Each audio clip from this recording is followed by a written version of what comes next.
Assalamualaikum warahmatullahi wabarakatuh. Selamat siang anak-anak. Selamat datang di pembelajaran pendidikan agama Islam kelas 11. Sebelum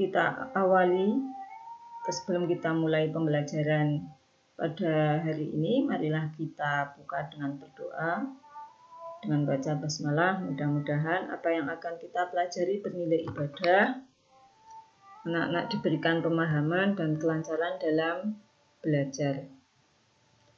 Bismillahirrahmanirrahim.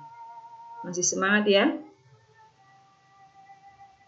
Untuk tema 1 pada pembelajaran pendidikan agama Islam adalah taat pada aturan, kompetisi dalam kebaikan, dan etos kerja. Jadi ada 3 subtema di tema 1 ini. Sekarang kita mulai subtema 1, yaitu perilaku taat. Perilaku taat ini dijelaskan dalam surat An-Nisa ayat yang ke-59. Tujuan pembelajaran pada hari ini adalah yang pertama, menganalisis makna surat An-Nisa ayat 59 tentang taat pada aturan.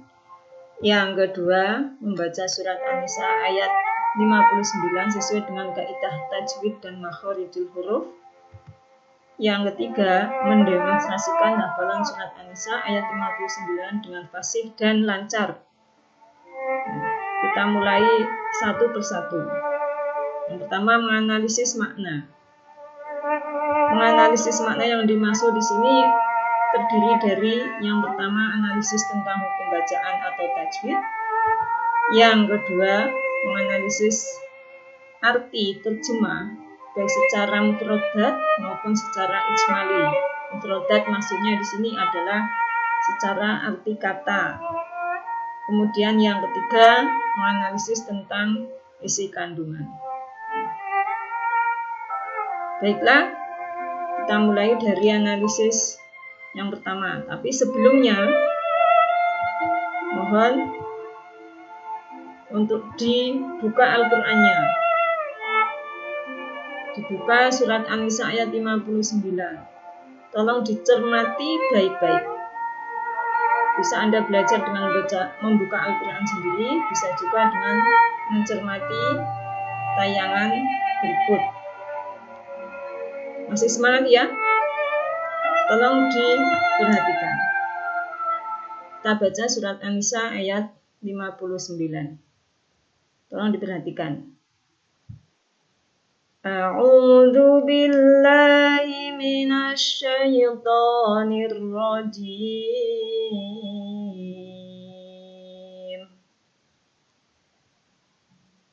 Bismillahirrahmanirrahim. Ya ayyuhalladzina amanu atii'ullaha wa atii'ur rasul wa ulil amri minkum. Fa in tanaza'tum fi syai'in farudduhu ila Allahi war rasul.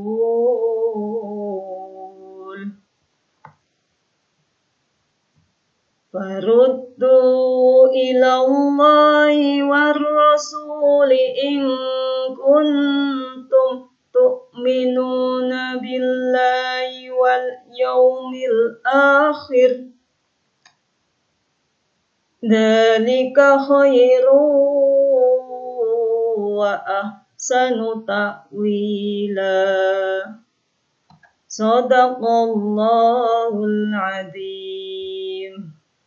Nah, demikian tadi bacaan surat An-Nisa ayat yang ke-59.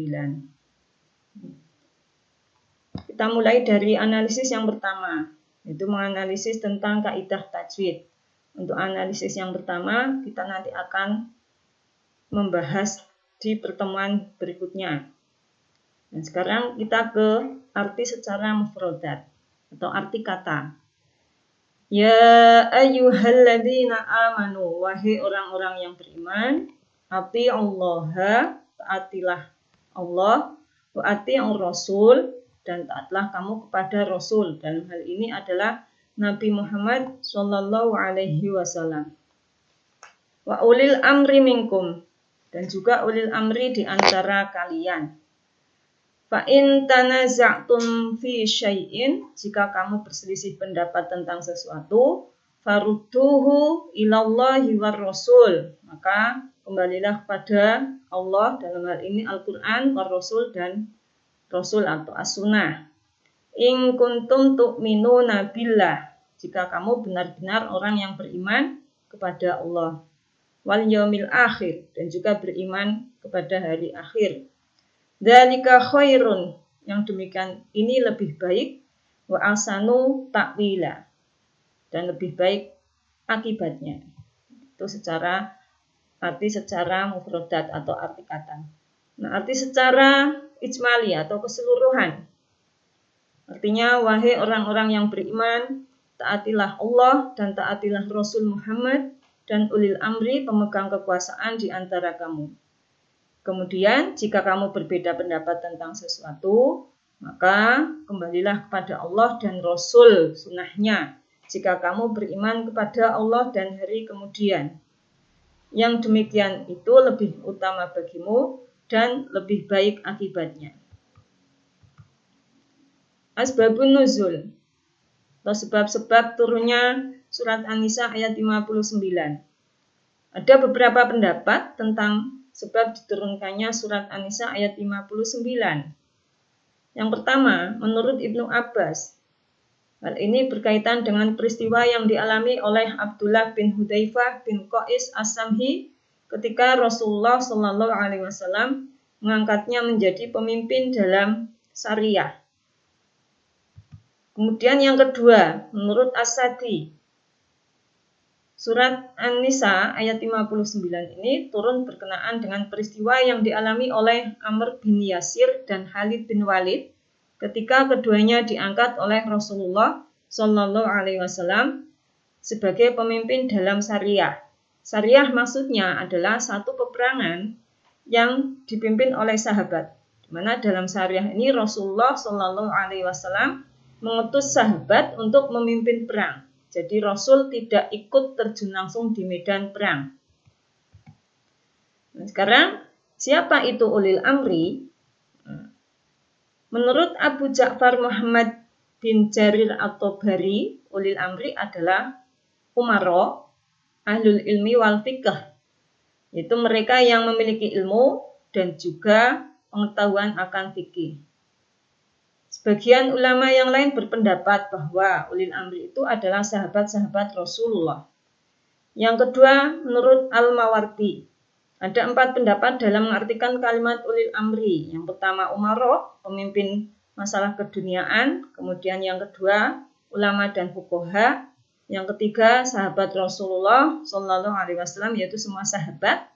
Kemudian yang keempat, menurut Al-Mawardi, ulil amri itu adalah hanya 2 sahabat Rasulullah saja, yaitu Abu Bakar dan Umar. Kemudian menurut Ahmad Mustafa Al-Marrohi, beliau berpendapat bahwa ulil amri adalah umaro, pemimpin, ahli hikmah, ulama, pemimpin pasukan, dalam hal ini adalah pasukan dalam peperangan, dan juga seluruh pemimpin lainnya. Seluruh pemimpin lainnya bisa termasuk, kalau negara ya presiden, kalau sekolah ya kepala sekolah. Nah, kalau dalam lingkup kalian, lingkup kecil ya bisa ketua kelas. Nah, untuk sementara pada pertemuan ini dulu yang bisa saya sampaikan. Terima kasih. Wassalamualaikum warahmatullahi wabarakatuh.